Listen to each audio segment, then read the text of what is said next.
While Israel and Iran are going at it, let's not forget what this gentleman right here said way back in the 1800s.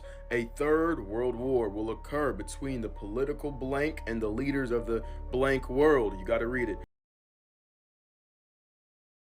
I need people to understand that this is a script, okay? Mind you, this same guy accurately predicted the First and the Second World War. The First World War must be brought about in order to permit the Illuminati to overthrow the power of the czars in Russia, and of making that country a fortress of atheistic communism.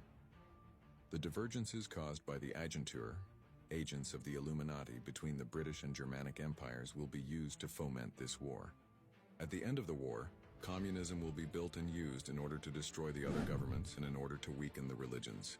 The Second World War must be fomented by taking advantage of the differences between the fascists and the political Zionists. This war must be brought about so that Nazism is destroyed, and that the political Zionism be strong enough to institute a sovereign state of Israel in Palestine. During the Second World War, international communism must become strong enough in order to balance Christendom, which would be then restrained and held in check until the time when we would need it for the final social cataclysm. The Third World War must be fomented by taking advantage of the differences caused by the Agentur of the Illuminati between the political Zionists and the leaders of Islamic world. The war must be conducted in such a way that Islam, the Muslim Arabic world, and political Zionism, the State of Israel, mutually destroy each other.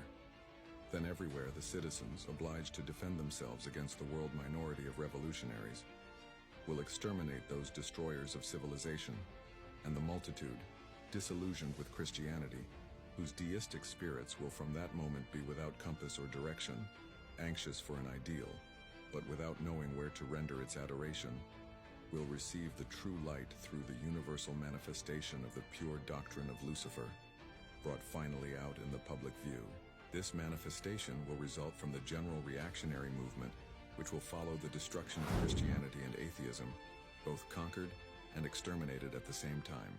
Albert Pike was a Freemason Illuminati, and he predicted all of the wars. He predicted World War I, where he talked about the communists would overthrow the Russian government. And he predicted World War II, where they would destroy Germany because Germany was against the Federal Reserve nonsense and all that stuff that they push. And then he said that the Third World War would be between pretty much Israel and Iran. And it's crazy because I just covered talking about how there's no such things as nuclear weapons. There's no such things as nukes. This was shown by Galen Windsor and Eric Dubé. They scare people into believing that they have weapons of mass destruction so that they can invade these countries to try to give them democracy and come in there and bring their banks inside that country. And so what happened was, after the whole 2001 situation that took place, they decided that they were going to invade 7 different countries, and Iran is the last one on the list. After Iran comes North Korea, because there are no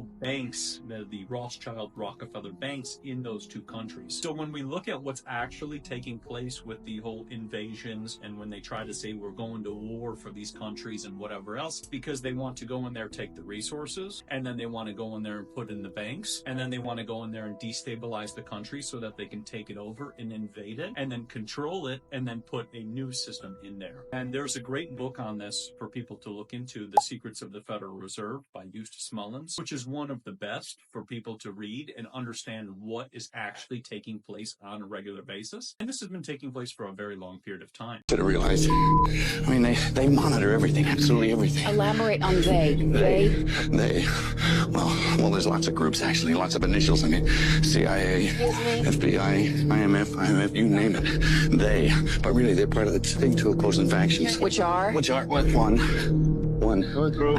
Oh, some of them are really wealthy families. Their one thing is to maintain stability, or at least that's what they call it. The other group is Eisenhower's industrial military complex, and they want to maintain instability, so they say. So you're saying that Group 1 is warring with Group 2? Yes, at some levels they're at war, but at other levels there's the same group. It's really scary. I mean, it's hand in glove, Cold Wars, hot wars. Then they sit back and watch the whole damn dumb show. Jerry, what? Take a breath. Okay.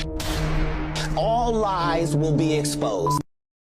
Trying to get you to wake up.